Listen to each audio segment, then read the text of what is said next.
want to be forever young. Do you really want to live forever? One life, forever, one love, and ever. one soul.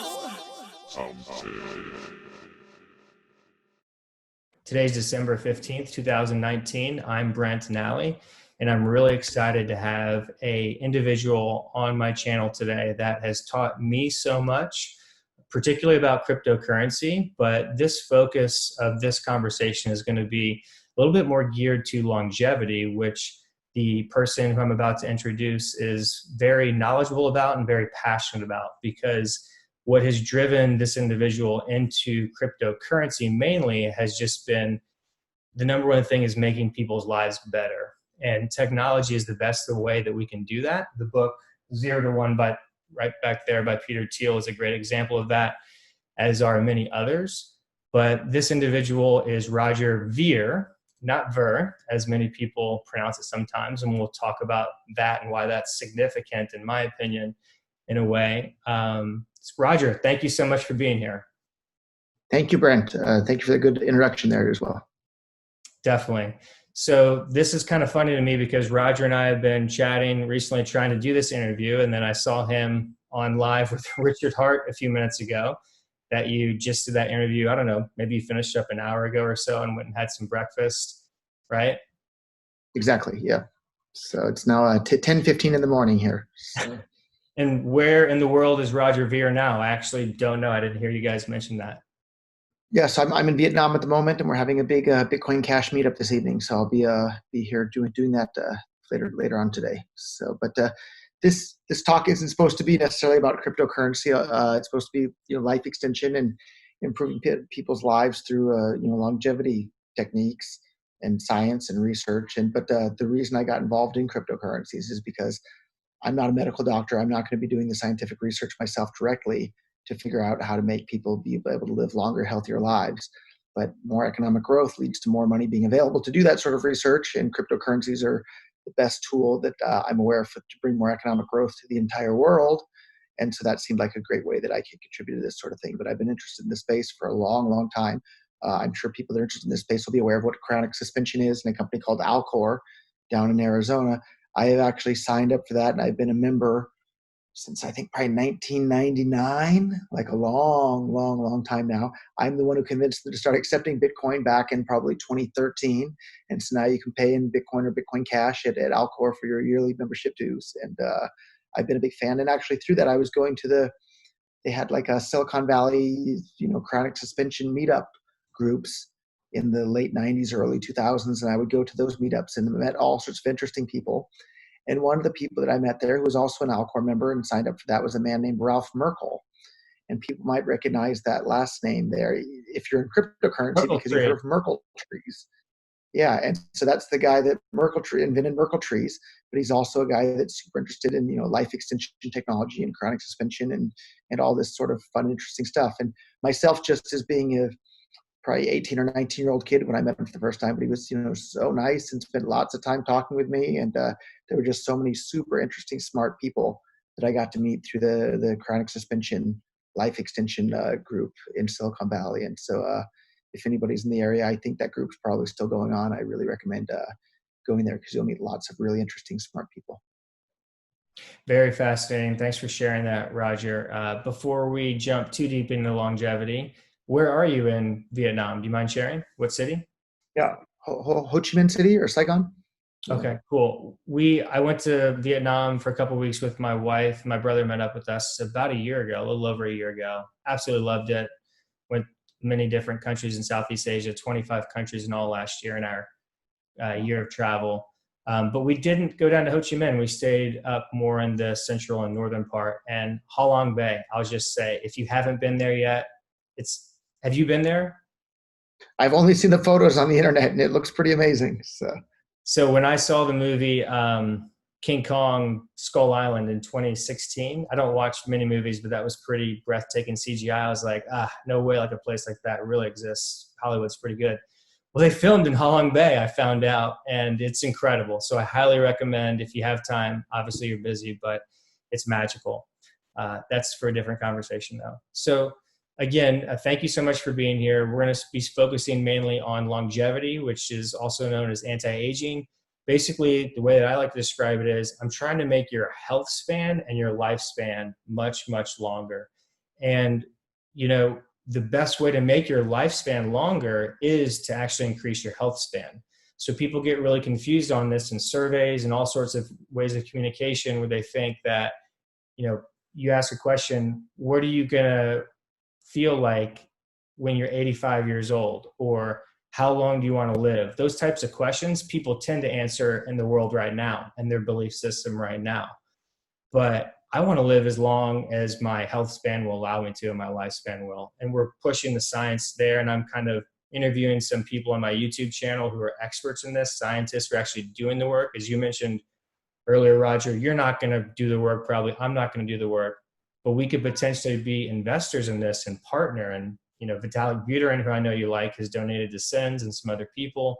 So I also want to talk about with you, Roger, maybe we can do this right now. I'm big into stem cells. I've had stem cells injected in myself. And I know that you had your knee had some mesenchymal stem cells that were derived in the same manner that mine were by Dr. Neil Reardon at his clinic at the Stem Cell Institute in Panama. And I'd just love for you to share any details you feel pertinent about that right now. Yeah, so I've only done it once, but it was definitely an interesting experience. We flew from St. Kitts to Panama, and it was a group of us there, and we had it done. So it sounds a lot worse than it actually is. So I tore my ACL in my knee, so that was my main motivation for this case. But without any anesthesia at all, they shove a needle right in the side of your knee, and the needle goes right into the center of your knee, and they squirt some of the stem cells right in there. And so the big question I have at this point too is like, my knee feels significantly better, but does it feel significantly better because almost 2 years have gone by, or does it feel better because the stem cells were actually effective? And I don't know. But in addition to that, though, I did just intravenous stem cell infusion. I think it was like 100 million cells. I forget the exact number supposedly. And I believe that's correct. That's their protocol. So that sounds correct to me. I had 200 million, but I went to a different clinic. So that sounds correct. Okay. And it just wiped me out. I just was exhausted and, went back to bed that evening. Other people felt fine and didn't get tired at all. And maybe it had an effect. I don't know. It certainly wasn't cheap. But that's why you have to do these big giant studies and figure out, is this, placebo effect? Is this real? Like what's helping? And the science seems to indicate that, yeah, this can really have real positive benefits. But sadly, or just, that's life. Like, I've been so busy with the cryptocurrency stuff the last, it'll be 9 years this January full time in that space. So I haven't been able to do as much reading or keeping up about that, life extension and stem cell technology and that's as much stuff as I would like to. Although I've invested in several companies. In fact, in 2020, right, which is hard to believe it's almost here. So in another couple of months here, we're opening a big giant stem cell treatment facility that I'm an investor in Antigua in the Caribbean. So people from the U.S. will be able to fly there very easily and get stem cell treatments there as well. And I've taken actually a substantial amount of the money that I earned from cryptocurrency space and have been investing it in stem cell and other life extension type technology stuff. That's really exciting, Roger. And I've heard you say something along those lines in another video, which really got me excited to kind of, I don't normally like to bother people. I went up to you and said hi at Acapulco in February of 2018, real briefly. And people were honestly asking a bunch of stupid questions in the hallway when you're just out there. So YouTube people, clearly they don't follow you because they were asking what I thought were pretty dumb questions. And I just walked up to you and just said, hey, Roger, appreciate you doing what you're doing. You're doing the best to make the world a better place based off the information that you've learned and being honest and transparent and showing signs of leadership, in my opinion. And my brother was kind of holding it sideways, the camera, and you just basically said, thanks, Brent, I appreciate it. And then we shook hands and then off to like more stupid questions as I stood there. Just to be honest, like, you don't have to say they're stupid. Those are my words. But my general point, I guess what I'm getting at is that things take time to learn. And you've been putting all your time in cryptocurrency for the last 9 years and like all your energy. It's incredible, like to follow and see what you've done, what you've built, and how many people have misunderstood some of those things.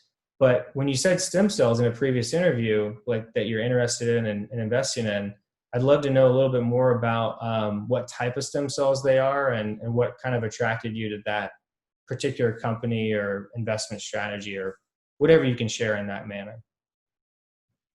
Yeah.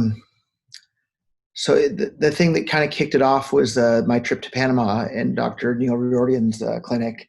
And that became, that made it interesting. Like, oh, hey, here's a way where you can help people and make money and drive the technology forward to improve people's lives all at the same time. So it's a win-win-win situation. So, it wasn't a small amount of money that I've invested in this now at this point. But I think a better person to tell you all about the technology will be some of the doctors that are working at the clinic. So I'd be more than happy to make an introduction for you at that point. So you can talk to them and they can tell you exactly what they're up to. And not only is it a treatment facility, but there's an R&D lab there as well, where they're going to be doing actual research on there and hopefully make some new breakthroughs. And the right place to be doing that sort of thing is outside of the US, sadly. So Antigua's ready for that. So. Yeah, all those things are definitely true. And thanks for sharing those details. Dr. Neil Riordan, I first heard of him when he was on the Joe Rogan podcast, probably about more than a year and a half ago now. I think it was like May of 2018. And I think a lot of people have probably heard of that. And the reason I personally don't believe, real mesenchymal stem cells and other types of stem cells, which we'll talk about, in this interview, we'll get to that, Roger, but they're definitely real, if you get them properly, if you take them from what I had and what I believe you had at Dr. Riordan's clinic is umbilical cord derived mesenchymal stem cells from a healthy birth. So what that means by healthy is that there's been no viruses. They test them for certain things. They're clean. It was a real human birth. It's not controversial because most of the umbilical cord and any other extra goo, which I just saw up close come out of my wife 3 weeks ago on November 20th, 2019. I'll bring my son in a minute. He's 3 weeks. It's all real stem cell stuff. It's what makes babies young and healthful and useful. In any event, I can go down a rabbit hole with this stuff, but the point is that's where you got the stuff that went in you and I got the stuff that went in me. And it's not controversial because this stuff just gets thrown away. It's not used. It's not like no babies were killed to make this. Correct. So I hate to rant on that, but I want people to understand up front. People get really confused. So that needs to be communicated. But there's also two other types of major stem cells that I've reported on and have and will be interviewing more people about. One is embryonic, which is a embryo, it's a 5-day-old blastocyst. It shouldn't be controversial at all. It's not yet a fetus. Like scientifically, it's just not. Some people will freak out, but it's just in a test tube. It's 5 days of the cells being replicated from, the day that they were put together in a lab. It's never been in a person. Again, it's not abortion, should not be controversial. But there's a clinic in Kiev, Ukraine called EMCELL, EMCELL. And there's even more confusion. You know how in cryptocurrency world and life in general, confusion tends to go even further. EMCELL stands for embryonic. It does, but it's the Ukrainian language. And the word embryonic and fetal are the same in Ukraine because they don't have a word for fetal. So they use them interchangeably. So really this is fetal stem cells. What they're doing is other clinics are doing abortions. There's about 50 million abortions every single year in the world globally is what's estimated. And what they're doing is they're just purchasing those abortions that are already finished and they're using them and they're having phenomenal results from the people that have actually reached out to. But it's super controversial. So I just kind of went on a rant there. I'm kind of like maybe potentially educating you about this, Roger, but also just kind of putting out there what I've learned and seeing your general thoughts. So rant over. What do you think about that stuff? Yeah, abortion. I kind of touched on that one there too. So I guess Murray Rothbard's one of my big intellectual heroes. In one of his books, he pointed out that even people that say that abortion is murder, they don't actually believe it. Because if you ask them, okay, you think abortion's murder, what is the appropriate punishment for murder? Is it 10 years, 20 years, 30 years in prison? So should women that have an abortion, should they have 10, 20, 30 years in prison? And almost nobody says that they should. And I'm sure this wasn't meant to be an abortion discussion, but No, Roger, I apologize. Certainly, I didn't mean to turn it into that or back you into the corner there. I was just kind of mentioning this is kind of the state of the stem cell world right now from what I've researched. In the US, it's funny how the laws and regulations, this is one thing that you talk about a lot, regulators and compliance and that language. I'll let you talk about that. But the incentives come from, or the behaviors come from the incentives, right? And so in the US right now, you're literally not allowed to do what you did in Panama, what I did in Mexico. It's not allowed, right? So the details are very nuanced. People will argue with me on this, but I know what I'm talking about. You can get frozen umbilical cord derived stem cells in the US, but the ones that I got weren't frozen. And the ones that you got, I believe they were frozen, but they were highly replicated. So they're specialized. And that type of replication is not allowed in the US. So we're getting into, I don't want to get too crazy into this, but I promise I know what I'm talking about on those details. So the point is that because you're not allowed to innovate in the US, innovation's happening in other places, just similar to in what's happening in cryptocurrency with Malta right now. And I just wanted to see in general your thoughts on the stem cells, but I didn't want to talk about this whole conversation just about stem cells.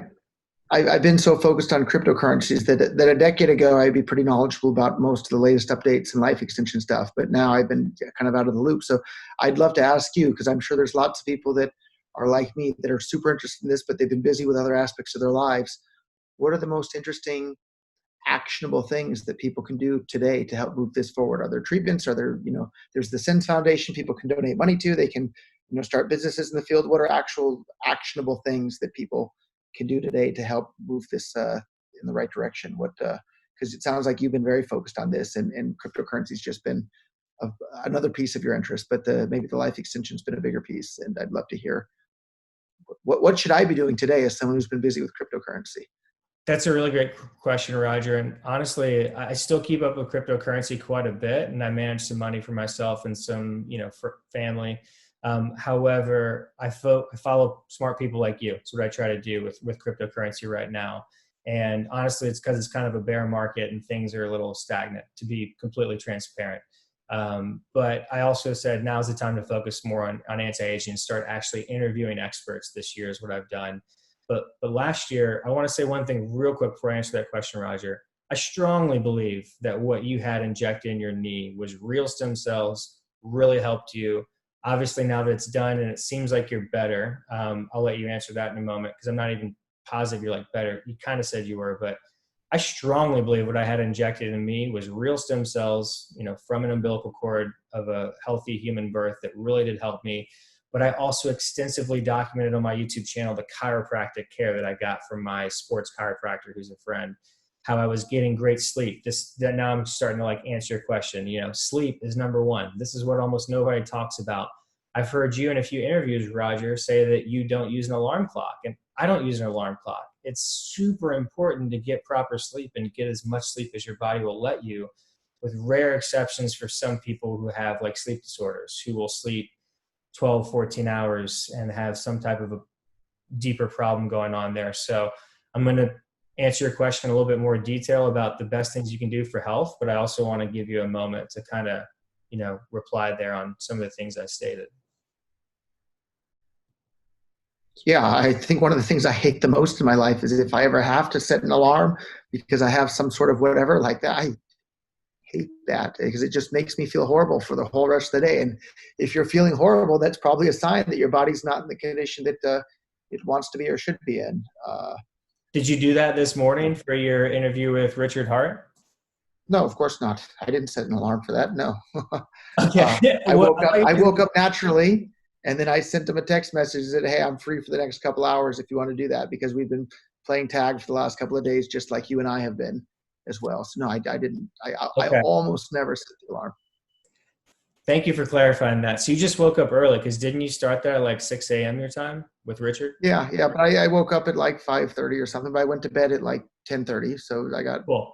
In fact, I can tell you exactly, because I've been tracking for 8 years exactly how much I sleep every night. So last night I slept 7 hours and 3 minutes, which is and the other thing I noticed too, the days that I do my jiu-jitsu practice, I need more sleep. I'll sleep an extra hour and a half compared to when I don't. And yesterday I didn't have any jiu-jitsu, so I did 7 hours. So it's either 7 hours or 8.5 if I do jujitsu. And it's really interesting. And I didn't realize that jujitsu is an even bigger time commitment than I initially thought. Initially, I thought it was just the hour that I spend in the dojo, but no, it's the hour in the dojo plus an extra hour, hour and a half of sleep each night that I do practice. And, so it's an even bigger time commitment. But I think tracking your sleep is really interesting.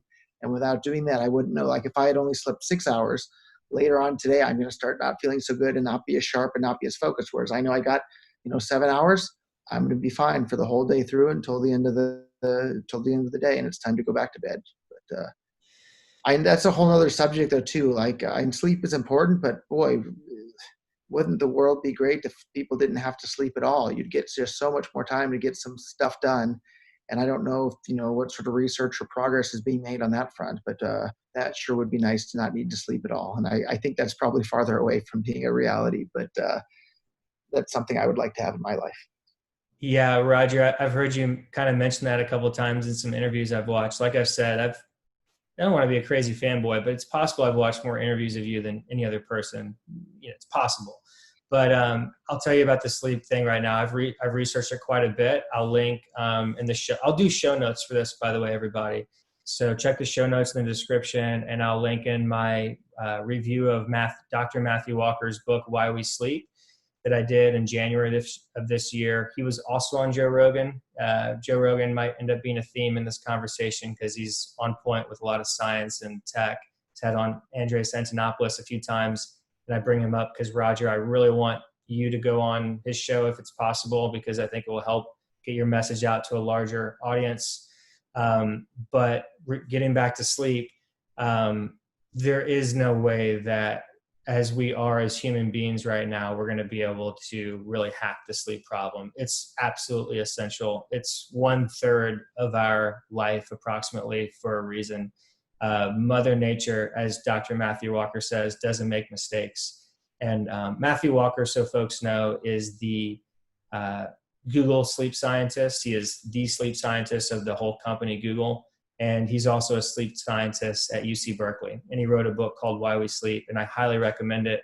I also highly recommend you watch my little review of that book. And I talk about some very practical things that you can do to get better sleep.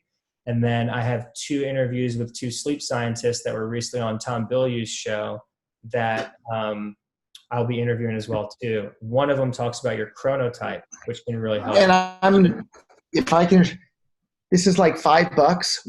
Yes. What a difference does a sleep mask make? Like, it is such an amazing difference. Like, go and spend $5 or $10 on a good sleep mask. Like, it makes such a big difference. Like, it is a huge, huge difference. So guys, what I want to do right now is I want to point out the solutions can be that simple with everything in life. And that's one of the things that I talk about in the video. So I'm just going to reference the video again. It's Why We Sleep book review. I'll have it in the link here.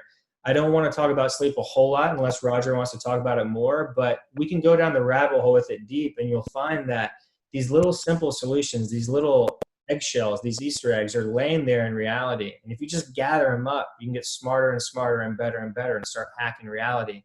But the negative news that I have to tell you is that you're not going to be able to hack reality down to like just getting 4 hours of sleep. It's the brain in our body. I was hoping for 0 hours of sleep.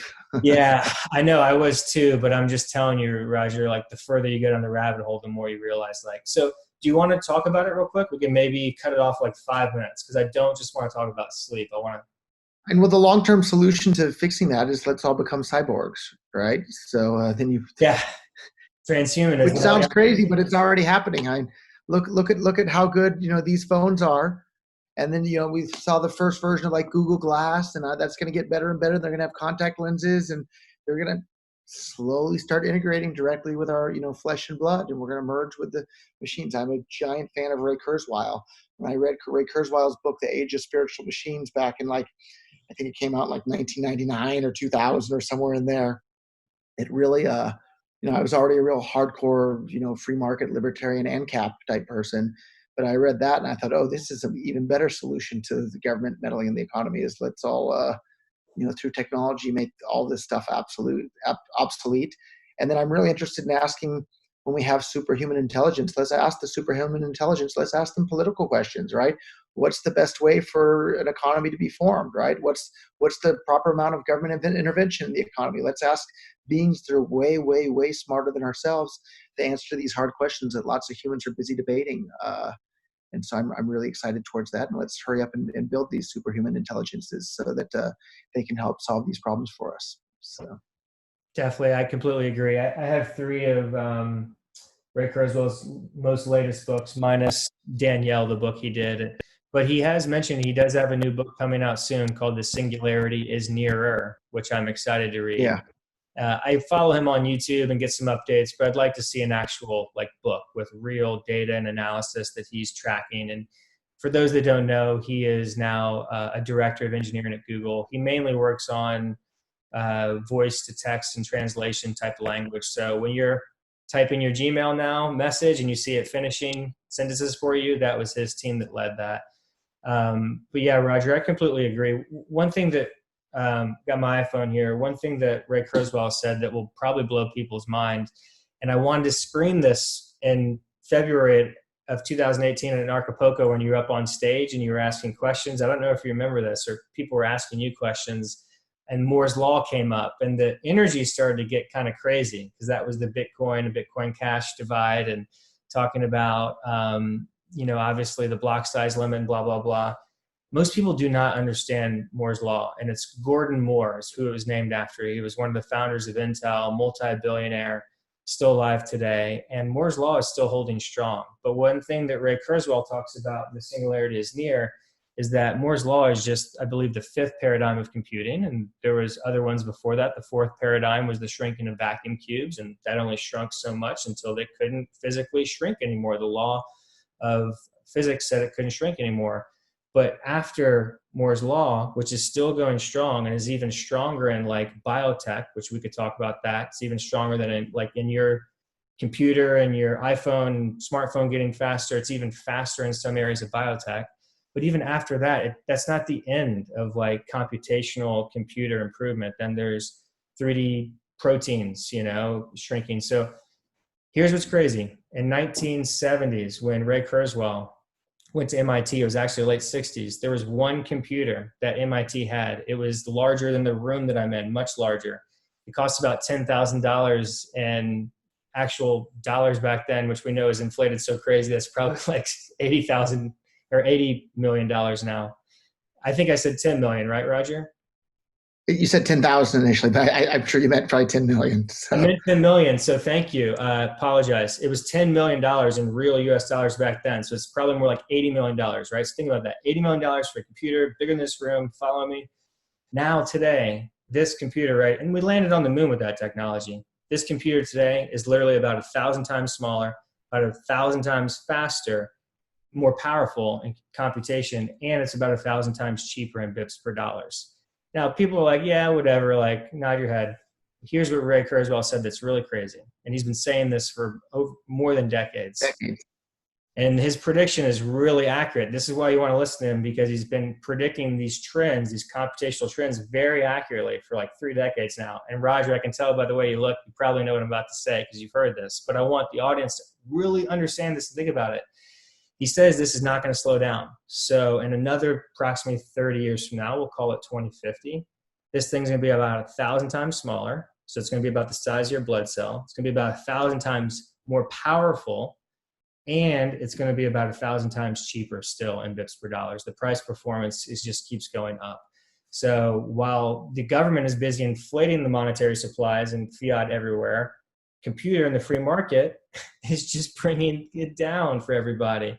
So that leads you to how can you stay healthy so you can live in that world in 30 years from now. And I want to give Roger a great opportunity to reply there before we talk about health at all. And you summed it up right. And I think another thing Ray Kurzweil is saying is that, and he has these charts about it in his books where he shows the average human life span was increasing. 100 years ago, it was increasing on average, 10 days a year or something like that. And then later it was increasing by, a month per year. And now maybe it's increasing by a couple of months per year. And at some point, we just need to get to the point where the average human life expanding is increasing by 1 year per year. and then you've kind of hit the magic number there where we can keep going indefinitely, and we have to just figure out how to do that with technology and medicine and all our science and know-how. But the trend there is clear. Right now the average human lifespan's 77 years or something like that. Not too long ago, it's higher in Japan, and higher in Japan. So there you go. That's right. So is it environment or genetics there? That's another part of the question. Maybe a little of both. But it certainly is higher in Japan. And sometimes when I go back to the U.S. and I see just how much obesity there is everywhere compared to Japan, I can say, oh, well, that's why the lifespan's probably higher in Japan. But let's make this happen. And dying with a whole bunch of money doesn't do you any good at all. There's another. I saw his jet on the tarmac at the airport in St. Kitts. And so I thought, who the heck is this with a private jet with his name on the back? So I was Googling the guy in St. Kitts, and I think it's Nygård was the last name. Who's Peter Nygård. He's a very eccentric billionaire. He's into longevity, but he tries to just screw people out of their money. He's like this European who wears all these crazy clothes and has young models. And I didn't know about the crazy clothes and the young models, but I found out that he was there in St. Kitts. I'm sorry. I found out he was there looking Peter for Nygård stuff. So yeah, he's into it, and I think he's trying, and he wants to live longer. But like, for example, Dr. Bill Andrews here, now is a great time to plug his. This is Bill Andrews Aging Care Capsules. I get paid nothing for this. I own nothing in it. I just totally believe in it. I believe this is the strongest telomerase activator. We'll talk about what that is on the market today. It's still weak. It's like a 14% activator of your telomerase enzyme in your somatic cells, but we'll talk about more about who he is. But Bill Andrews is a very intelligent, well-respected person in longevity. And he's listed all these billionaires who's been in his office and who have like almost invested. And Peter Nygård was one of them. And because I've researched so much on longevity, I've seen him in some documentaries, but he's always just trying to basically back in people into these terrible business deals. Essentially, he's old school like that. But that's so where I was heading with this is I believe Peter Nygård's a billionaire from Europe there, and he's pretty old. I think he's in his mid to late 70s or something like that. Dying with a bunch of money doesn't do you any good at all. So you're much better off to spend a bunch of that money to try and figure out how to live longer and help everybody else live longer too. Because if you figure out how to do it for yourself, it's going to be available for other people.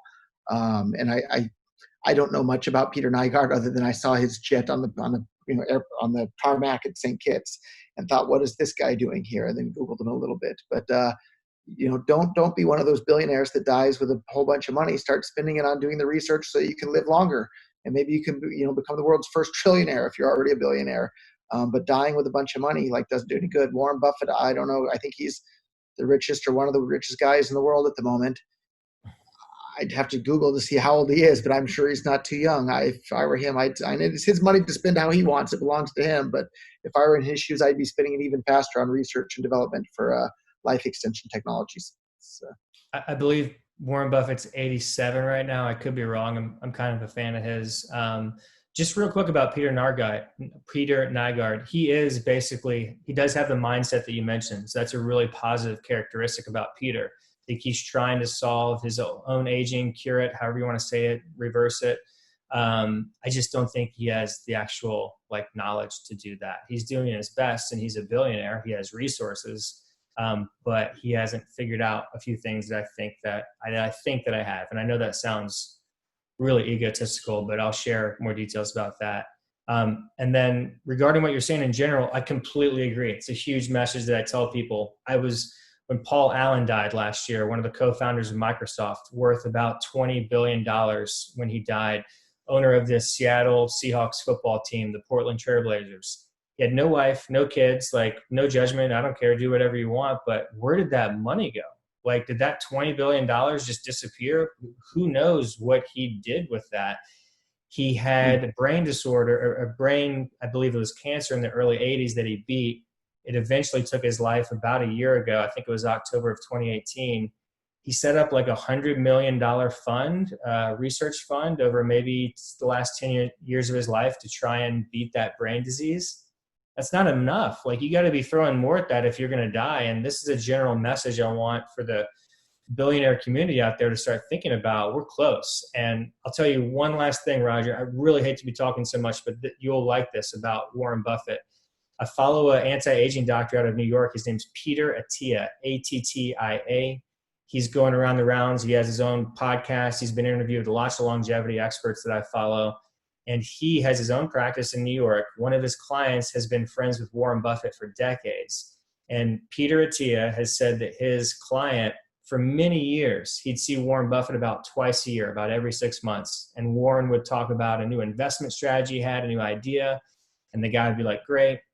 He told Peter Attia, this is Warren Buffett's friend, told Peter Attia about 2 years ago that the last couple of times he's seen Warren Buffett, no talk of investment. All he's talking about is longevity and the sciences. So, right. It made me, when I saw Good to hear. But let's invest. So hopefully Warren is really looking and gonna, I'm telling you, if people should get excited, because it just will take a whale. One person can change the longevity industry right now with how much money Warren Buffett has. So enough on that rant for me, but I was excited to hear that. And I'll try and link the video where I saw that if I can find it in the show notes. Okay. Yeah. So talking on that front. So like, let's say, there's some people with some significant financial resources available to them. Where do you think the right places to start deploying that are in order to actually have an impact in this field today? It's a great question, Roger, and let's keep in mind, let's be transparent who I am, what I am.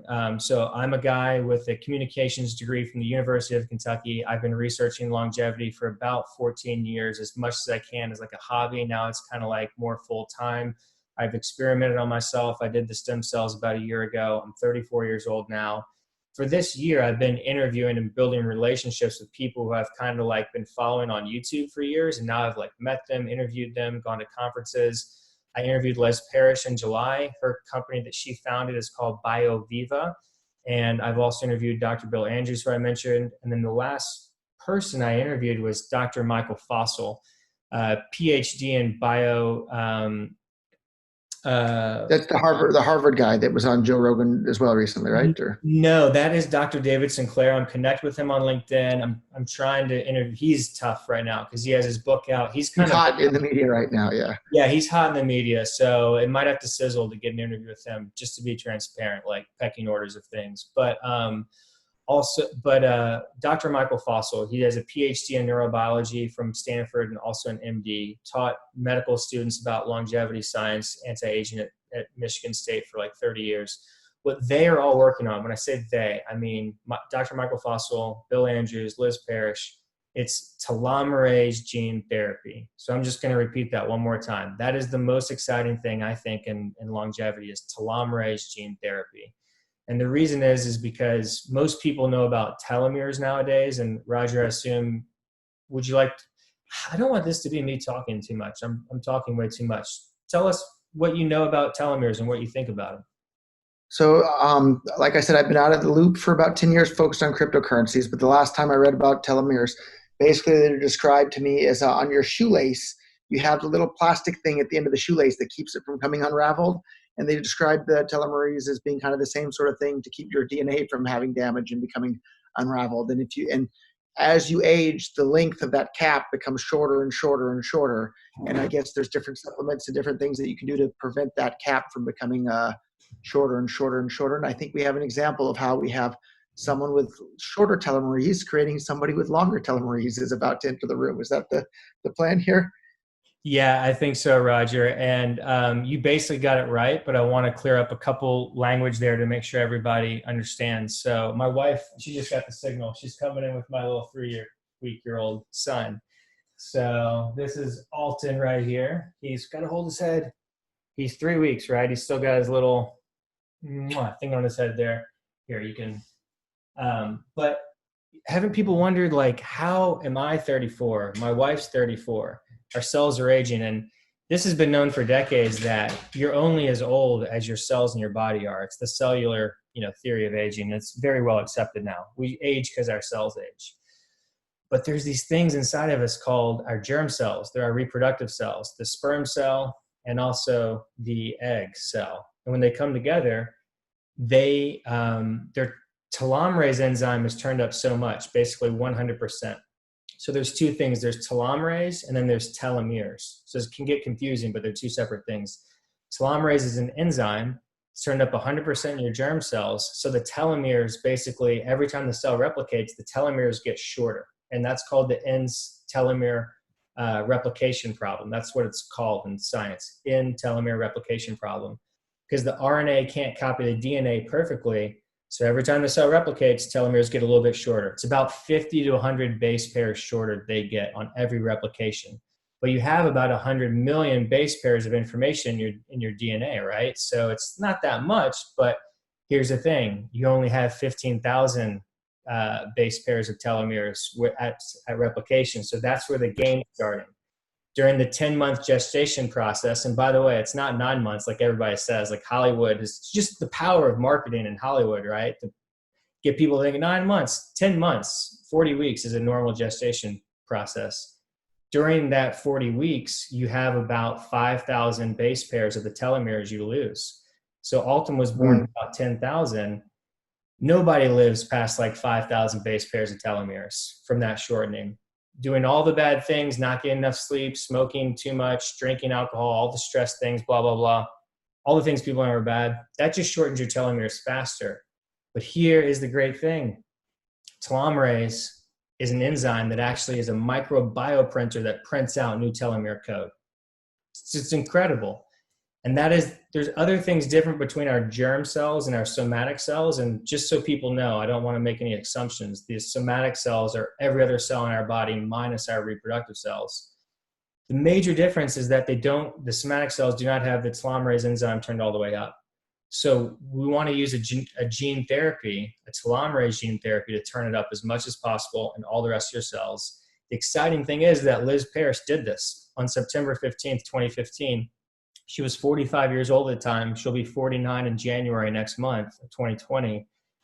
I think she looks really good, but unfortunately she's like young and healthy, and she's the first person who ever did this. So now there's clinical trials that's about to start. You have to So back up and say exactly what she did, though, so myself and others can understand. Definitely. Thank you, Roger. And again, I apologize I'm talking so much, but this is exciting stuff. And Exciting for me. Please keep going. Yeah. So what Liz Parrish did on September 15th in 2015 is she went down to Bogota, Colombia, technically a little town right above that in South America. And she couldn't do it in the US or most countries because it's not allowed. It's not allowed by the FDA, right? So this is just ties into cryptocurrency and getting around regulators.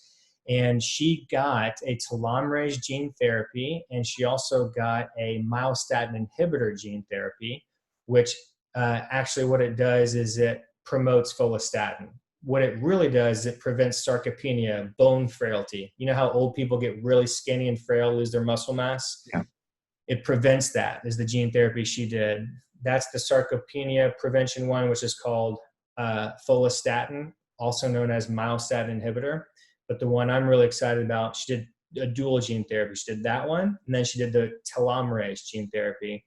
She got both of those in small doses from Dr. Bill Andrews at his company, Sierra Sciences in Reno, Nevada. And I've interviewed both these people. And then she had to then go scale it up, do what's called a scale up, because Bill Andrews just gave Liz Parrish a very little amount of this. So she had to go down to the University of Alabama, convince all these people to scale it up, make more of it. And then she had it injected into herself in multiple locations. It was filmed by a documentary filmmaker. The film's not out yet. She had to buy that from them. It's kind of a disaster in that sense, but she had blood work done before and after. And the blood work and what she actually looks like, I think, is the most exciting thing in anti-aging, because every single thing, her telomeres have gotten longer, her C-reactive proteins have improved, her insulin, glucose levels, every single thing, they did an MRI before and after. Her muscle mass has improved, which is exactly what you would want if the follistatin, gene therapy worked, because now she has more muscle mass. And it's one person, right? She says she hasn't been working out as much now than she has in the past, but it's really exciting gene therapy in general. And I'm most excited about telomerase gene therapy. Does that make sense? Is that hard to follow, or? No, I think I followed most of it. So I guess a couple of questions are, so she did this 4 or 5 years ago now? It was just over 4. It was September 15th, 2015. And she wants to do one more gene therapy called Clothos, which will help with her intelligence. And it also helps with liver function as well. Excuse me, kidney function. So yeah, increasing. So I'm a big fan or very interested in nootropics and increasing people's, people like to exercise their muscles, but like, how about exercising your mind or doing things to make your mind even better? And, my hobby outside of cryptocurrency, all that's jujitsu. And like, there's a fair number of people that will take steroids to be stronger and be better at jujitsu. And like, unfortunately, there's some negative side effects from some of that sometimes too. Wouldn't it be great if we could figure out the right, chemicals and drugs to make people's minds stronger and better and be able to do things, and hopefully without any negative side effects of those things? And that would be really, really fantastic. And it sounds like, I'm sure people are working on it, but I've been out of the loop because I've been so busy focused on the cryptocurrency stuff. So I also heard you mention her glucose levels are better in her blood after they, did the gene therapy and tested this. So I'm sure you'll know what the name of it is. So I've been reading a little bit about, there's a drug for diabetes people that's been around for a long time that people can take. And I guess that also seems to help with slowing down the aging process. Or what should someone that's, just the intelligent layman that's interested in this area, and yourself as an expert who's been studying this for 14 years deeply, what should we know about that? Or what are the key points there? So the drug that I strongly believe you're referring to is metformin. Does that ring a bell to you, Roger? That's the one. Yeah. Yep. I have a bunch of it in the other room. I got it when I was in Thailand, and because it's much cheaper in Bangkok. Like, basically, this shows you the whole system, how it's all screwed up, but how just by getting smarter and learning things, you can get around the system. Like, basically what you've done with your whole life, which we'll talk about. Defecting from U.S. citizenship to avoid taxes and just stake your claim in your intellectual beliefs. Not just, I don't want to put words in your mouth. You didn't just do it for that. I have to be very careful that I did not renounce my U.S. citizenship to avoid taxes. If I said that I did that, then they would never let me back in the U.S. ever again. So it was just an added benefit. So Gotcha. I look forward to seeing you at the next Anarchapulco as well. So. For any government people who might be watching, I said that, not Roger. So thank you for clearing things up, Roger. No, but oh my gosh, what was I just talking about? So just figuring out the system and working it to work for you. So buying drugs in Thailand that are cheaper there than they would be in the U.S. because they rigged the whole thing. So right. So just so people know, like you have to have diabetes or strongly convince your doctor to get metformin in the U.S. And 30 million people in the U.S. have type 2 diabetes now, which is shocking and horrible. Actually, I think it's more than that. I think it's 30% in any event. But there was a company at Radfest that I'm promoting because they're doing kind of what you've been promoting in cryptocurrency. The co-founder of the company is a medical doctor. The other guy's about my age. His name's Anir. And they are now online allowing you to buy longevity type pharmaceutical drugs, just like metformin and a couple others, I think rapamycin, that you can get from the doctor online in all 50 states, rather than having to go in and convince your doctor that you want this. But it's still way more expensive than getting metformin in Bangkok. So we're talking about the economics of metformin a little bit, but I think you were asking more about maybe the longevity. The health aspects, yeah. It's shown to be very, very safe for many, many decades. Metformin, I think, has been used since like the 1940s. Fact check me on that, please, internet people, maybe 50s or 30s, a long time. And what they found from these people who were taking metformin who had type 2 diabetes is not only that they live much longer than the other cohort of people with type 2 diabetes who did not take metformin, but they also started living longer and avoiding some of the chronic diseases that normal people or people without type 2 diabetes had. So that's kind of where the longevity focus has come out of it. And then they've actually, through more studies, found out that what metformin does is it inhibits a certain pathway, a longevity pathway in your body called mTOR, M-T-O-R. And it basically tells your body that we're fasting right now. We're not getting a whole lot of nutrients coming in, so we need to prepare for no more nutrients for the future. And long story short, it's really good. And that's why intermittent fasting is good, because as humans through evolution, you can understand there were times where we just didn't find food and we had to survive with that. And it's intuitive, right? Sometimes truth is stranger than reality. The reason why intermittent fasting is good, there's many, many reasons. Your brain starts producing more human growth hormone, or HGH. So you actually get more focused, because if you didn't have this evolutionary adaptable trait of getting more focused when you didn't find food, then you would die off and your genes wouldn't have, does that make sense? Yep. Yeah, you need to be more focused to find some food. And if you get less focused as you're hungry, your odds of finding food would go down and you're more likely to die. So got it. Right. But obviously there's a limit on that, and it's a little different for everybody. I don't want this whole conversation to go into intermittent fasting, because it is a rabbit hole like anything else. It's different for everybody. It has to do with personalized medicine and where you're at. Be very careful if you want to try and start doing intermittent fasting. Here's just my disclaimer. Some people do it for 21 straight days. But you would only want to do that very rarely. I'm going to interview Lauren Lockman. He is in Costa Rica. He's been doing this for decades with people. They come to his retreat center. They do like 21-day water fast where they only drink water. There's other places too. If you haven't heard of this, it sounds crazy. It works and people get good results. It's just not really mainstream. So what do you think about that? 21 days is a long time. I know, it sounds fucking crazy, right?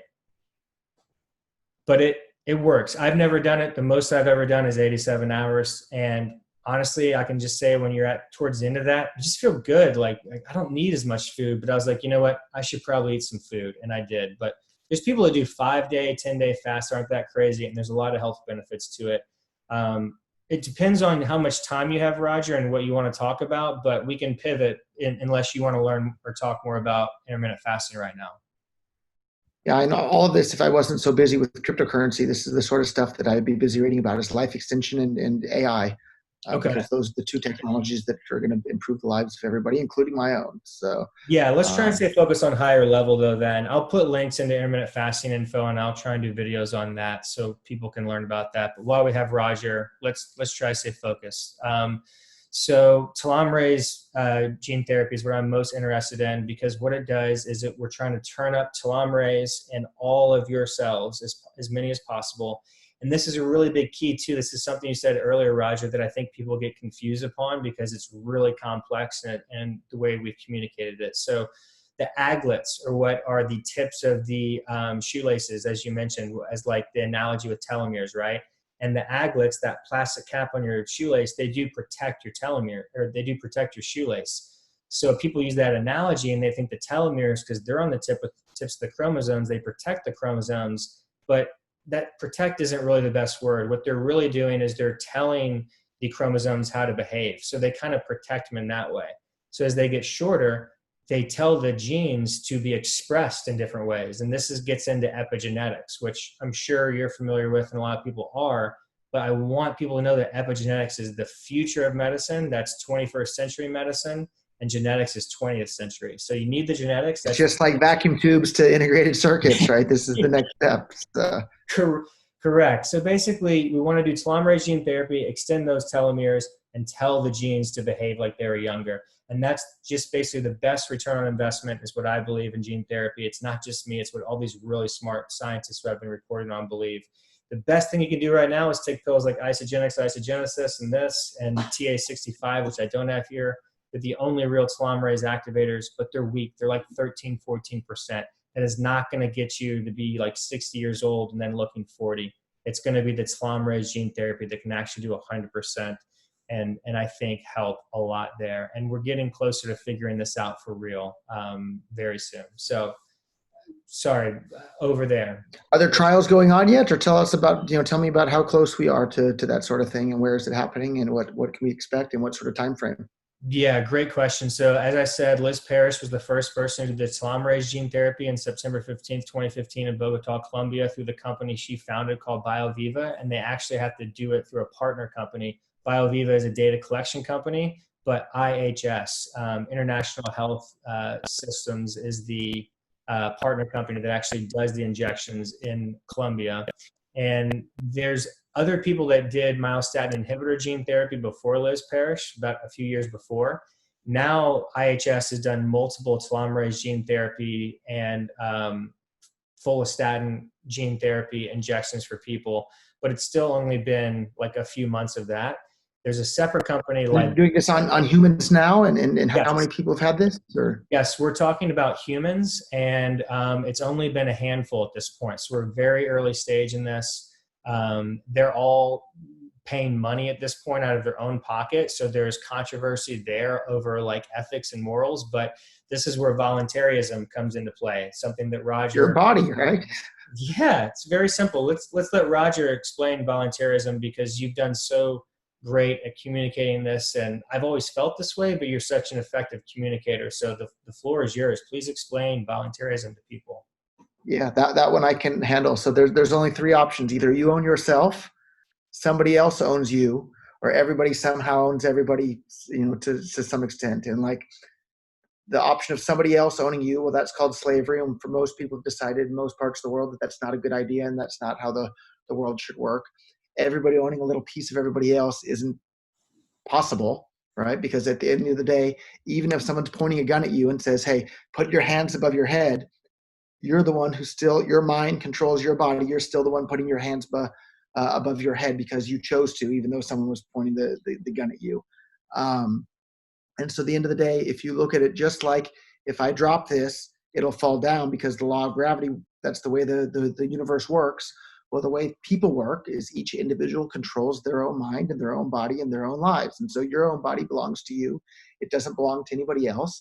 And so the world works better, and it's the way the world was designed to begin with, that each individual owns themselves and they should be able to deal with anybody on a voluntary basis, right? So and that's how almost everybody lives every moment of their life all the time. So McDonald's asks people to buy their hamburgers.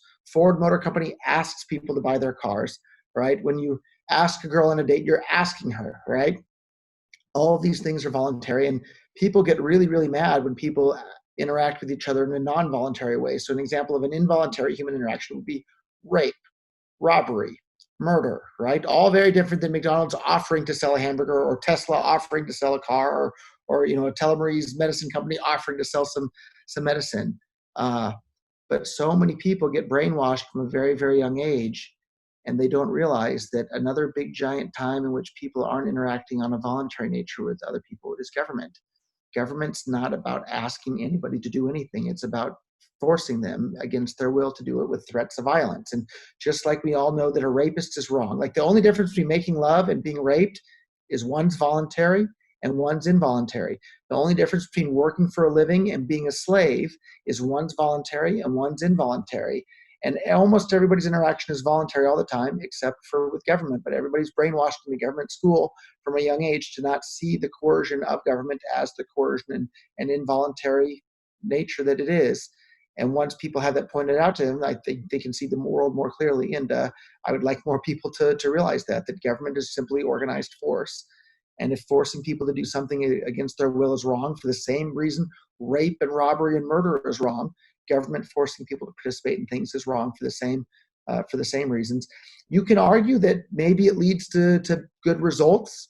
I don't think it does, but you can't argue that taxation isn't theft. It's very clearly theft, even if it leads to good results. If it leads to schools and hospitals and bridges, like, you can make that argument, but that doesn't negate the fact that it's theft. So that's we'll make a whole philosophy video at some other point in the future, but that's part of what really has been motivating me for a long time, is I want to empower individuals to have more control over their own lives.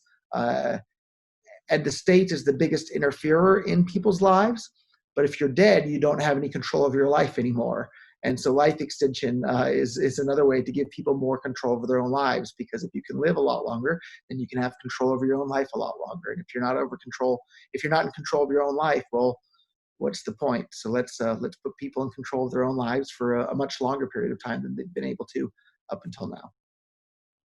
Very well stated, Roger. And thank you so much, because hopefully somebody would have heard that for the first time and have their mind blown, because voluntarism is so important. And that simple concept, that you just basically laid out. You laid out a lot of concepts, but it all goes up to one word: voluntarism.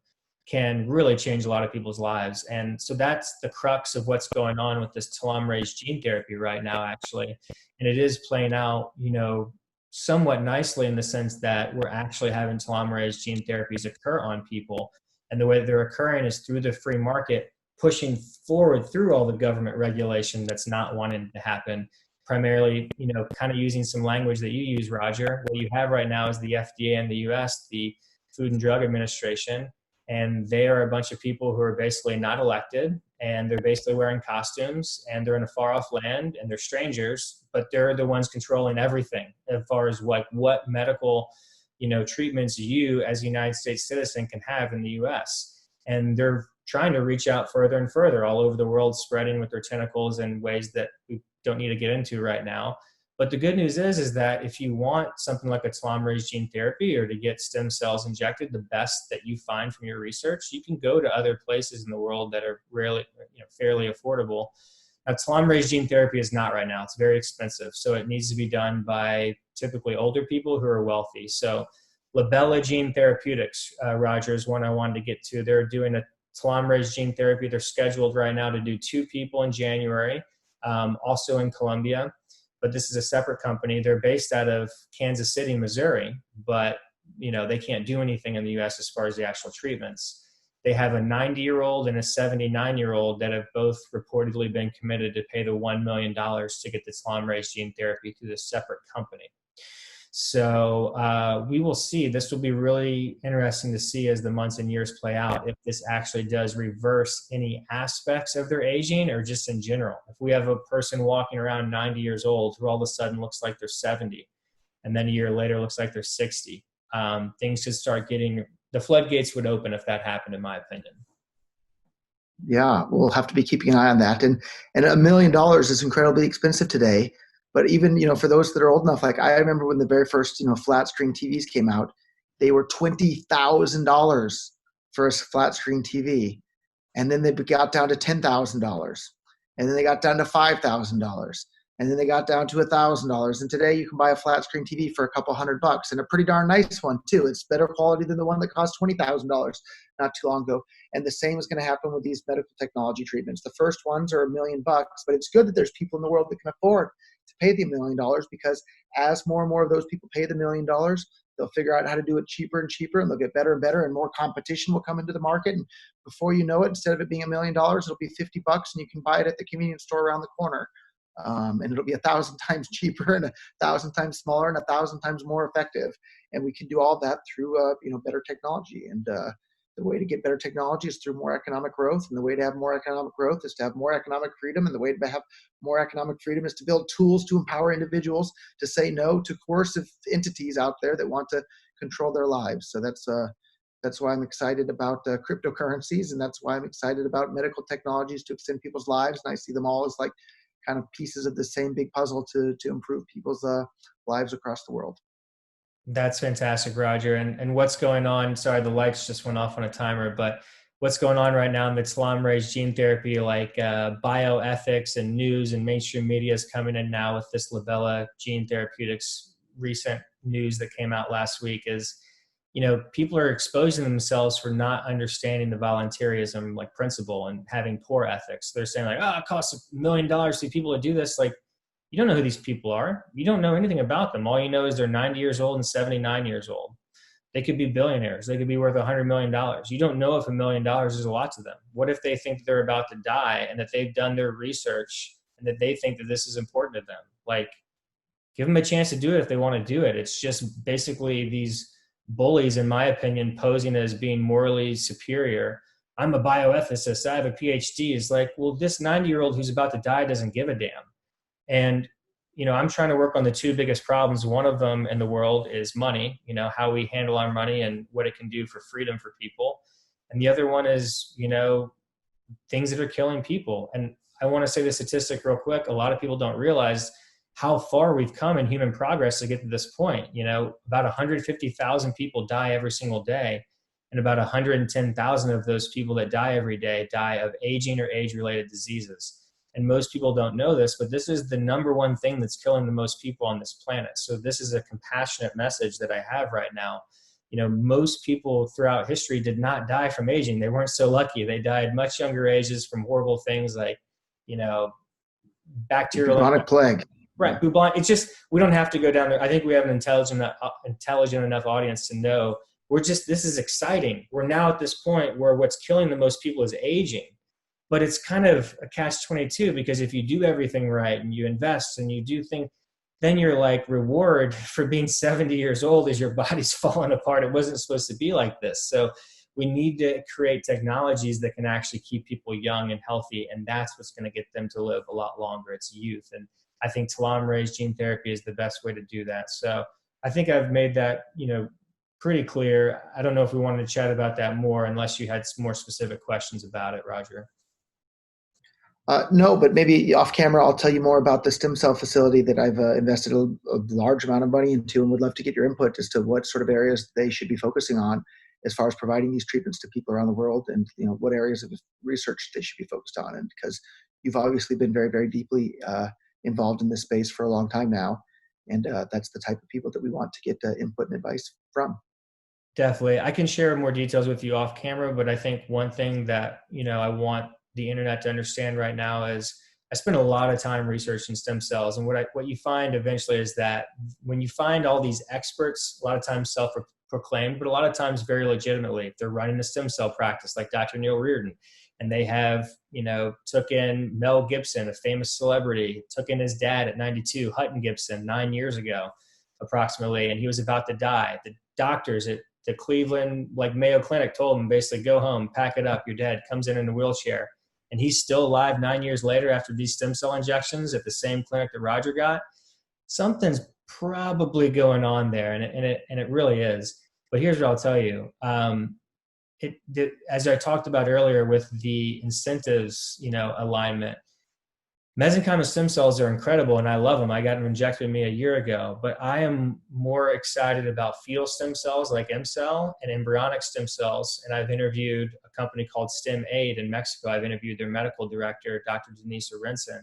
What they're doing, most of mainstream science is written off as being completely crazy and causes cancer. Embryonic, pluripotent stem cells that come from a 5-day-old blastocyst, when in reality, according to Dr. Arenson, so this is where remove me as saying this, I'm the messenger, I'm kind of reporting what she says, I'm no expert, but they are injecting people with their 5-day-old blastocyst embryonic pluripotent stem cells at Stem Aid in Mexico, in Cabo, Mexico. She's had it done herself a few months ago, and they say that they're getting great results. And they say that the difference is that why most people don't understand this is because they can only inject about a certain amount every day, about 20 million of them. Whereas I had 300 million mesenchymal stem cells injected in one day. Between your 100 million IV and whatever you had locally, let's just say you had a lot, they keep it to 20 million embryonic because they know any more can cause cancer. And embryonic is known to cause tumors and cancer. And they also first make sure that your immune system is really healthy, that you're an otherwise very healthy person. Because if you have a weakened immune system, then those embryonic stem cells, basically can really wreak havoc and cause cancer. But those embryonic pluripotent stem cells that Stem Aid injects, they remove, your body flushes them out every day. So what's also really inconvenient is they want you to inject them every day for a week or 2 or 3 or 4 weeks straight. Whereas what you and I had, we ran in there one day, outpatient. One and done. One and done, right? So there's so many factors going on here, and we're so early in the stage of this in reality, but I am not just keeping a closed mind on this like many stem cell experts are, just basically saying it's mesenchymal stem cells are bust. Fetal stem cells are immoral, they're bad, or embryonic or that's shown not to work. I'm keeping an open mind, and the devil's in the details here, and I think it's going to take a long time to play out, but we have this kind of happening decentralized in different countries with different laws. It's a big planet, over 200 nation states, just like what's happening in crypto. We'll see how this plays out. So I just kind of wanted to say that right now, Roger, and you and I can maybe chat about more details offline. Yep. And if a nice backup plan, though, I think is chronic suspension, right? So if technology is only going to get better and better and better, and if you want to live forever, the backup plan there, freeze your body in a big giant vat of liquid nitrogen, and then future medical technology hopefully we'll be able to repair whatever the damage is caused by the freezing process, plus whatever it is that you died from in the first place. And to say that, oh, that's crazy talk, that's madness. No, think about what you're saying. Just a few decades ago, having a heart transplant would be crazy talk, right? Now it's a common medical procedure. And so to think that we're never, in 1,000 years from now, you're not going to have technology that's going to be good enough to fix the damage caused by the freezing process, I think the thinking that that's never going to be possible. That's the naive thinking. So anyhow, take a look at alcor.org. I think they're a great group, and you can pay in Bitcoin Cash over there as well. Definitely, guys. And think about what Roger's saying there. He looked into Alcor 20 years ago. I mean, this is a person who has a proven track record of, forward thinking, thinking about technologies that are super important and then reverse engineering from there. This is what some of the greatest minds of our time think about. If you read the book 0 to 1 back there by Peter Thiel, and you think about the PayPal mafia, people like Elon Musk. I worked at LinkedIn, founded by Reid Hoffman. These people have a proven track record, and what they do is they take something that's true first, and then they just revert backwards and try and reverse engineer it. How do we make something that's true reality? So in Tesla's case, it's like, hey, we need sustainable energy. We just do. I mean, no matter what you think about oil, it's not a renewable resource in the sense that if we keep growing, we're eventually probably going to use all of it. Or use so much of it that the price goes up. We need renewable resource. So Elon Musk has just basically worked on that one truth and worked backwards. Amazon, Jeff Bezos, he's basically said two things. He's betting on that he's always going to want to get something to you faster and cheaper. He's never going to have a customer at Amazon say, Jeff, I really like these socks I ordered on Amazon. I just wish they would have gotten to my house slower and been more expensive, and that's the same thing with, what Roger's doing with money, fast, cheap, reliable. And Roger, I can let you talk about exactly what all three of those things mean, because they're really not that simple. The devil's in the details. Why is Bitcoin Cash the fastest? Not the fastest, but fast enough that it's basically instant. Certainly faster than that other version of Bitcoin. Yes. Right. But it's just these simple truths, and you work backwards on them. So, Roger, I apologize. Continue with that, please. Yeah. So for those that are watching this because they know of my involvement in cryptocurrency, it won't be new news to them. And those that are watching this because you're interested in life extension stuff, give cryptocurrency a try. You can buy your life extension drugs on Amazon using Bitcoin Cash at a 20% discount using purse.io. You can go ahead and try out your first Bitcoin Cash at free.bitcoin.com. But today there are two main versions of Bitcoin. There's what everyone's calling Bitcoin in the media, and then there's Bitcoin Cash.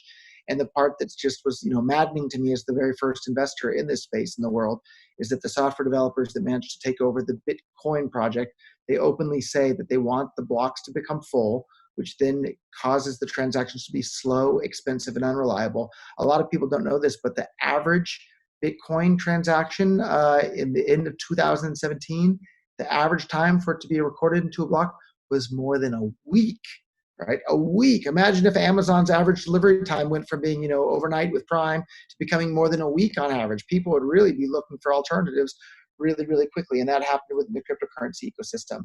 And so there's a lot of different moving pieces that are important, but I'm really excited about Bitcoin Cash's fantastic user experience with fast, cheap, reliable payments.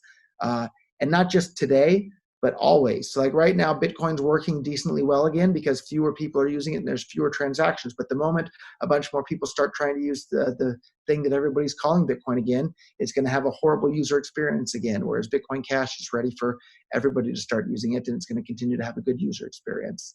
And so anyhow, if you haven't tried any of that, head on over to bitcoin.com. That's my commercial for Bitcoin Cash today, but it really is a powerful tool to enable more economic freedom around the world. More economic freedom leads to more economic growth. More economic growth leads to a faster pace of medical science technology development, which leads to people being able to live longer, healthier, happier lives sooner than they otherwise would have. So if you love your friends and your family and being able to spend time with them, and you want to be able to spend more time with them over a longer period of number of years in the future, cryptocurrency is a great tool to help promote all of that happen. So it's really a synergistic set of principles there. So start using Bitcoin Cash or any cryptocurrency today. Don't be a tribalist. Use whatever's useful to you in your life, and if you find something more useful, go ahead and switch to that. Definitely. And Roger, you've probably done more than any person on the planet to actually evangelize and get more users on Bitcoin and now Bitcoin Cash. Seeing videos of you, and I've never really spent time with you, but in the videos that I watch, sometimes I feel like I do. Seems like you're a guy, you're out at a bar, at a restaurant, whatever, any place you are, you're actually trying to get the merchant to adopt, to use Bitcoin and now Bitcoin Cash. And I've done it a few times. I told you I traveled a lot last year. My wife and I went to 25 countries. I was in Sofia, Bulgaria, of all places. I used Marco Coino because you were just starting to talk a lot about that on the YouTube channel on Bitcoin.com. And I think now they've integrated with Bitcoin.com. Is that right? Yeah, so we actually acquired all of Marco Cono a few months ago, and we rebranded it, I think, to Bitcoin.com map or something like that. Yeah. But you can head on over to map.bitcoin.com and you can see all the locations there. And we're about to roll out an additional 15,000 locations across the US where you'll be able to pay with Bitcoin Cash. So that'll be really fun, and that's coming real soon here as well.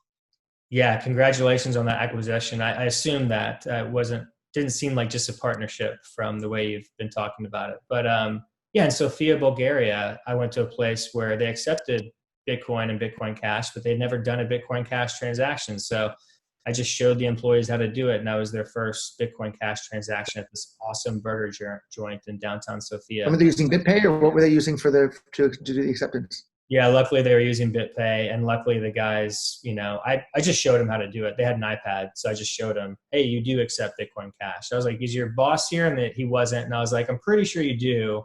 Show me how you'd use Bitcoin. They pulled it up, and then Bitcoin Cash was right there. And I explained to them what it was. They didn't care. It took like 10 seconds to explain it to them. And most people in their lives, they're not going to care. They just want something that's useful. And if it's useful and more useful than the alternatives, then they'll use it. And if not, they're not going to worry about it. So it's our job as cryptocurrency fans to make it so incredibly useful that people just naturally want to use it because it's a better alternative to whatever they've been using previously. And it doesn't have to be just a little bit better. It has to be a lot better in order to get people to switch, because if it's just a tiny bit better, the switching cost is too high. You have to learn something new. I'm not going to do that. Life is busy, right? So it has to be a lot better than whatever people are using currently. Yeah, definitely. Completely true. And while I was just thinking about Sofia, Bulgaria, that was also when I was there with my wife for just a few days. We were there like 3 days. That's when Paul Allen died, actually. I remember I had this weird way of like merging memories of like when I like visually remembering where I saw something. And I just remember thinking like, that's one guy that 20 billion could have gone to longevity, telomerase gene therapy. And I literally have no idea. I've Googled it a few more times this year where that $20 billion goes. I mean, who knows if he still had it in Microsoft stock, other things, what kind of will he had.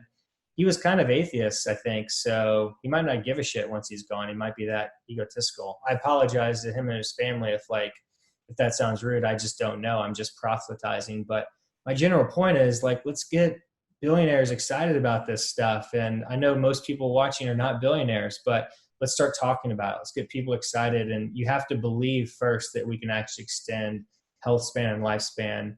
So you have to learn the science first. From there, you can kind of start to get excited and evangelize it. Is that fair to say, Roger? Yeah. So I think that's an accurate description. And I guess that's probably a good way to wrap it up. Let's get everybody excited about this. Let's get everybody involved in this. Like, these are the real problems that the real people are having that we have the real possibility of solving. Let's solve those problems sooner rather than later.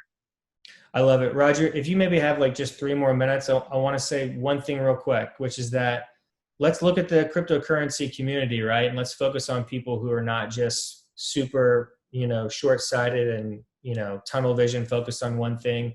Vitalik Buterin, who you have spoken highly about and I think is very intelligent and very moral, he's donated money to the SENS Foundation, which is Aubrey de Grey's longevity. I mean, they're trying, his longevity 501c3 charity, they are trying to help everybody live longer and healthier. So, kudos to Vitalik for doing something like that. Roger's invested or, signed up for Alcor. I don't think you're an investor, right, Roger? I'm not an investor in Alcor, but I'm an investor in some other medical life extension technologies, mainly the Stem Cell Institute that's launching in a couple months here in Antigua. Okay, so thanks. I meant to ask that as a follow-up question. I didn't want to cut you off. So it is Antigua. It is an extension of the Stem Cell Institute of Dr. Neil Reardon, correct? No. Initially, there was talk about it that being the case, but it wound up being separate from him and his organization. Okay, so. Well, that's exciting, and congrats on that. I kind of didn't get to finish answering your question real quick. So I want to leave the audience with a takeaway from me real quick. And I obviously want you to get the last word, but health tips. I mentioned sleep. It's number 1. Make it the foundation of your life. It's at least 1/4 of your life if you're only getting 6 hours of sleep. But I recommend you buy a sleep mask. These things are like, they make such a huge difference. Like if you haven't used it, you won't realize how big of a difference it makes. Like go and buy one. Yeah, and also like you can get the room as dark as possible. Your skin cells have recognized light as well too, and they'll send a signal. Your hypothalamus, sends out a chemical, wakes you up immediately. They've done studies in sleep labs just to show you like how far down the rabbit hole this shit goes. Is they'll do a study in a sleep lab where it's completely dark, and then they'll turn on a light right behind somebody's knee, like on the back of your knee, on your leg. And immediately they can see the signal. They have the brain, scanners hooked up. They see it go to the hypothalamus, and like the brain wakes up a little bit. So temperature 68 to 62 degrees Fahrenheit, that's optimal for sleep. I can go on and on, but watch my sleep review. I'll talk about that. Once you get enough sleep, that's the foundation. Then diet and exercise are next, but not before. If you're not getting enough sleep, as Roger was talking about earlier with your jiu-jitsu, right? You need more sleep to recover. So they say, practice makes perfect. It's actually not true. It's practice and a good night's sleep makes perfect. Because if you don't get that good night's sleep, you won't remember most of the things. The back part of your brain here, which is your hippocampus, is your memory file with all your memories from today. It won't transfer to your prefrontal cortex during REM sleep very properly if you don't. And you get most of your REM sleep in your last cycle. So if you're only getting 6 hours, sleep's not laid out equally. You get most of that REM sleep in the last sleep cycle. That's why if you get 6 hours, your body might feel good. That happens in the first 4 hours. The first couple of sleep cycles, mainly 3 and 4, non-REM stage 3 and 4. So you feel good, but your brain's like, oh, that's because that's the REM sleep, and that comes in the lumps at the end. So that's why, Roger, like, unfortunately, I don't know of any way. Maybe there'll be a way, but that's why you can't go below like 4 hours. You just, you always feel like crap mentally if you go less than 5, right? I think if I go less than 7, I don't feel so great. So yeah, that's true for pretty much everybody. But if you go less than 5, you're like a zombie almost. really horrible. Yeah. Yeah, but your body can still walk around is my point. But sorry, I'm ranting. I want to close this up. So health recommendations, sleep, then diet and exercise are after that. Then be careful what you put in your mind. This ties me into be careful who you follow. Follow Roger Ver, not Roger Ver. And that example, the reason why I bring that up, and you can't see Roger right now, he's smiling though, it shows you how early we are in this cryptocurrency space, guys. Most people don't even pronounce the man's name right. And he's done more to pioneer Bitcoin and cryptocurrencies than pretty much anybody, in my opinion. And that's not even really an opinion. It's pretty well documented. Most people don't even pronounce his name right. So think of how early we are. Like, pronounce the man's name right. So that was my point on there. Back to the health stuff to close out. Think, right? Audit your own thoughts. Be careful who you follow. Look in the show notes in the description. Follow Roger on Instagram. Watch Bitcoin.com's YouTube videos. They're always putting out great content. Roger, if you start doing your own YouTube channel, if you start uploading videos there soon, then follow that as well too. Roger, I'll have a link in the description below. It's just Roger Ver. Follow him on Twitter, almost 6,000 subscribers. Congrats to you on that. And then Roger, 600,000. Yeah. I apologize, of course, 600,000. And then Roger, what are some other great ways that you prefer for people to get in touch with you? Yeah, and if you have an interesting idea or a product or something, you can always send me an email at roger@bitcoin.com. And if you want to see all the cool tools we're building to empower individuals in their own lives around the world, visit bitcoin.com for that, because we have all sorts of fantastic things. And download the bitcoin.com wallet. It's an amazing tool. You can send and receive any amount of money with anyone, anywhere on the planet instantly, basically for free. And there's nothing that anybody can do to stop it. That's a really powerful tool to bring more economic freedom to the world. And that's the bitcoin.com wallet. So give it a try. It's useful. I think you'll like it. That's awesome, Roger. I want to say one final thing real quick. First of all, you've been so gracious with your time. I really appreciate it, especially after doing that live web chat or the live webinar with Richard Hart just before this. And I really appreciate everything that you're doing. I just want to let you know and the audience know, we just scratched the surface on longevity. This stuff is complex. I'm really excited about exosomes right now, which are secreted from mesenchymal stem cells. You can actually get those injected in the US right now by a company called Chimera Labs and Direct Biologics. There's some others. I like Chimera Labs the most. I've interviewed their CEO and founder.